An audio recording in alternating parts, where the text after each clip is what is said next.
اے پیغمبر کہو کہ تم کو آسمان اور زمین میں رزق کون دیتا ہے؟ یا تمہارے کانوں اور آنکھوں کا مالک کون ہے؟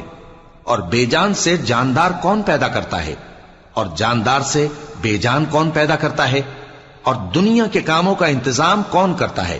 تو یہی کہیں گے کہ اللہ۔ تو کہو کہ پھر تم اللہ سے ڈرتے کیوں نہیں؟ یہی اللہ تو تمہارا حقیقی پروردگار ہے، اور حق بات کے ظاہر ہونے کے بعد گمراہی کے سوا ہے ہی کیا؟ تو تم کہاں پھرے جاتے ہو؟ اسی طرح اللہ کا ارشاد ان نافرمانوں کے حق میں ثابت ہو کر رہا کہ یہ ایمان نہیں لائیں گے۔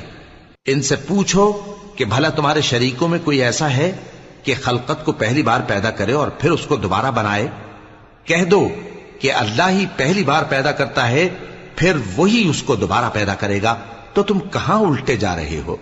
پوچھو کہ بھلا تمہارے شریکوں میں کون ایسا ہے کہ حق کا رستہ دکھائے